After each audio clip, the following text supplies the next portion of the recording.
নমস্কার। ভারত রঙ্গ মহোৎসবের অংশ হিসাবে বিশ্ব জনরঙের যে ভাবনা সংস্কৃতি মন্ত্রক করেছে তারই অংশ হিসাবে আমরা কৃষ্ণনগর সিঞ্চন আজকে অন্য ভুবন মঞ্চে উপস্থাপন করছি আমাদের নাটক পঞ্চম বেদ। নাটকটি বাংলা রূপান্তর করেছেন গৌর সাহা, নির্দেশনা করেছেন সুজিত বিশ্বাস। শুরু করছি কৃষ্ণনগর সিঞ্চন প্রযোজনা নাটক পঞ্চম বেদ।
হে আমার পুত্রেরা, আজকে আমি তোমাদের এক নতুন বিষয়ে পাঠ দান করব।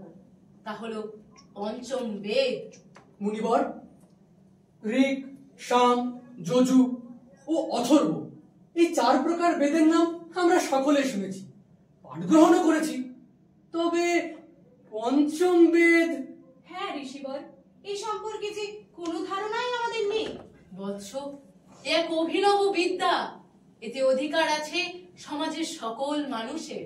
হে প্রাজ্ঞ, আপনার কথা আমাদের মধ্যে চরম আনন্দের সৃষ্টি করছে। হ্যাঁ প্রভু, আমাদের বুঝিয়ে বলুন। তবে তোমাদের এক কাহিনীর অবতারণা করি। সে বহুকাল পূর্বের কথা।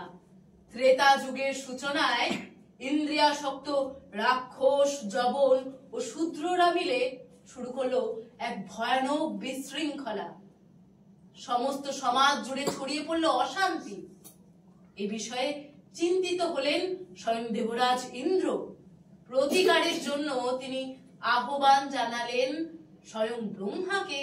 হে মান্যবর, প্রজাপতি ব্রহ্মা স্বয়ং তার সমস্ত জ্ঞান, বুদ্ধি, চেতনা একত্রিত করে রচনা করেছেন বেদ, এবং তাই তিনি তুলে ধরেছেন সাধারণ মানুষের হাতে। এই মহান জ্ঞান ভান্ডার অর্জন করার পরেও এই বিশৃঙ্খলার কারণ? বৎস, এ চিন্তায় চিন্তিত হলেন স্বয়ং প্রজাপতি ব্রহ্মাও। তিনি দেখলেন তার রচিত এই 4 বেদ পাঠের অধিকার রয়েছে কেবলমাত্র ব্রাহ্মণদের হাতে। সমাজের অন্য স্তরের মানুষের এতে কোনো অধিকারই নেই। তখন তিনি পরিকল্পনা করলেন এক নতুন বেদ রচনার, পঞ্চম বেদ, যার জ্ঞানের আলো ছড়িয়ে পড়বে সমাজের সকল স্তরের মানুষের মধ্যে, জাতি, বর্ণ, লিঙ্গ নির্বিশেষে। অপূর্ব! কি সে বেদ, কি তার নাম?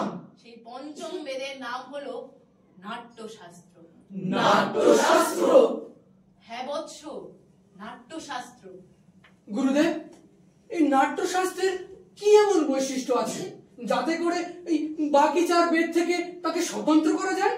বৎস, এই চার বেদের সমন্বয়ে তো গড়ে উঠেছে পঞ্চম বেদ। ঋগ্বেদ থেকে নেওয়া হলো কথা, সামবেদ থেকে নেওয়া হলো গান, যজুর্বেদ থেকে নেওয়া হলো অভিনয় এবং অথর্ববেদ থেকে নেওয়া হলো রস। এই চারের সমন্বয়ে গড়ে উঠল পঞ্চম বেদ, নাট্যশাস্ত্র। কিন্তু ঋষিবর, চার বেদের এই নির্যাস অশিক্ষিত প্রান্ত লোকেরা পাঠ করবেন কিভাবে? বৎস, এ এক প্রায়োগিক বিদ্যা। যিনি এর প্রয়োগ ঘটাবেন তার মধ্যে যেমন এর জ্ঞানের সঞ্চার হবে, ঠিক তেমন ভাবেই এর রস যারা প্রত্যক্ষ করবেন তাদের মধ্যেও ছড়িয়ে পড়বে এই জ্ঞানের আলো। হে প্রাজ্ঞ, তবে তবে সেই প্রায়োগিক বিদ্যা শিক্ষা আমাদেরও দিন। অবশ্যই, সেই পাঠই আমি আজ তোমাদের দেব। নাট্য কাহিনীকে বলা হয় রূপক। শাস্ত্রমতে রূপক মূলত 10 প্রকার। প্রভু, তবে কি সেই 10 প্রকার রূপক? সেই 10 প্রকার রূপক হলো নাটক, প্রকরণ, অঙ্ক, ইহামৃগ, ডিম, সমবকার, বিথি, ব্যয়ক, প্রহসন এবং ভান। হে মান্যবর, এই নাটক প্রয়োগ সম্পর্কে আমাদের আরো অবগত করান। বৎস, নাট্যাভিনেতা যে কৌশলের মাধ্যমে কাহিনীকে দর্শক সম্মুখে তুলে ধরছে তাকেই বলা হয় অভিনয়। এই অভিনয় মূলত 4 প্রকার: আঙ্গিক অভিনয়, বাচিক অভিনয়, সাত্ত্বিক অভিনয় এবং আহার্য অভিনয়। মুনিবর, আঙ্গিক অভিনয় বলতে আমরা কি বুঝবো?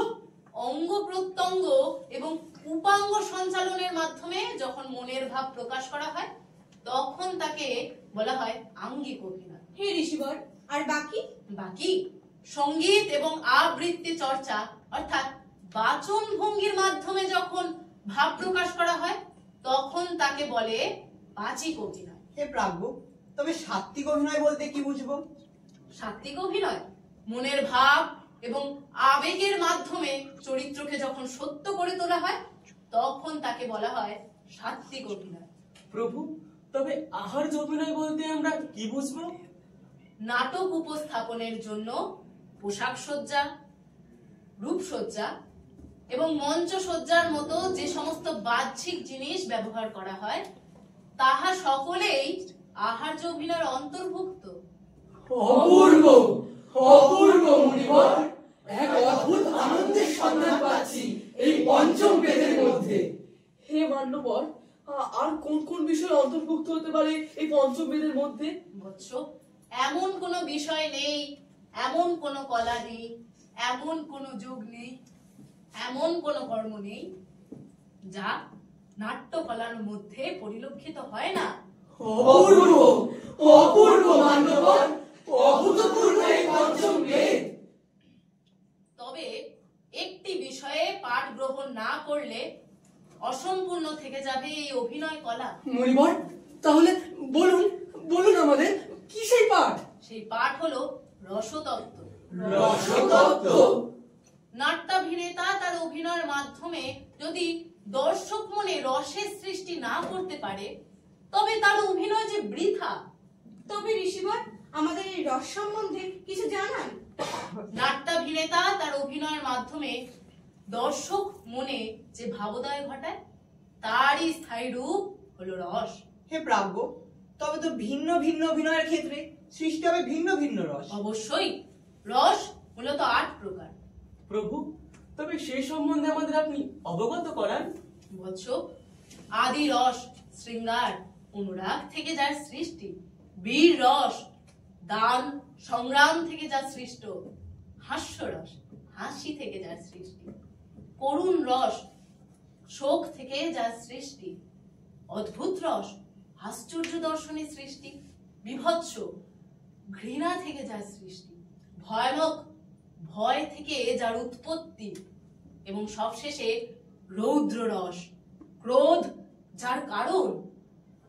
হে হে মান্যবর, অপূর্ব ও অপূর্ব এই অভিনয় কলা, অনন্য রসের ভান্ডার। বৎস, এ কেবল কলাই নয়, এ সত্যের মুখোমুখি দাঁড় করায় স্বয়ং দর্শক এবং অভিনেতাকে। এ যে সমাজ দর্শন, সমাজের সমস্ত বিভেদ এবং বৈষম্যকে ছুঁড়ে ফেলে দিয়ে গঠন করে এক আদর্শ সমাজ। ঋষিবর, তবে অনুমতি দিন এই পঞ্চম বেদ অভিনয়ে আমরাও ব্রতী হই। যাও বৎস, তোমাদের চর্চা এবং চর্চার মাধ্যমে এই অনন্য জ্ঞান ছড়িয়ে দাও দেশে দেশান্তরে। প্রণাম ঋষিবর।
পঞ্চম বেদের অভিনয় করলাম, আসলে যার মধ্যে দিয়ে আমরা প্রায় পৌঁছে যাওয়ার চেষ্টা করলাম আজ থেকে 2000 বছর পিছন।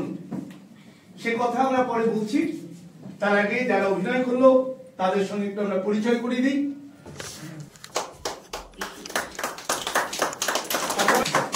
পাশাপাশি নাম বলে পাশাপাশি নাম। এই নাটকে নির্দেশনা করেছে সুজিত বিশ্বাস। নাটক আমরা অনুবাদই বলবো বা লেখা বলবো গৌর সাহা। পরে রূপসজ্জার দায়িত্ব নিয়েছে আর যারা অভিনয় করেছে এক এক করে বলো। নমস্কার, আমি মন্দিরা বিশ্বাস। নমস্কার, আমি শিবম দাস। নমস্কার, আমি জিৎ বাই। নমস্কার, আমি চৌধুরী আরিয়ান হায়দার। নমস্কার, আমি সৌরভ দাস। নমস্কার, আমি পিয়াস। নমস্কার, আমি অঙ্কিতা নাথ। নমস্কার, আমি শুভ্র অধিকারী। নমস্কার, আমি বিশাল সাহা। নমস্কার, আমি লিটন। নমস্কার, আমি মোস্তাফা শেখ। নমস্কার, আমি সৌভিক পাঠক। আমাদের গতকাল আর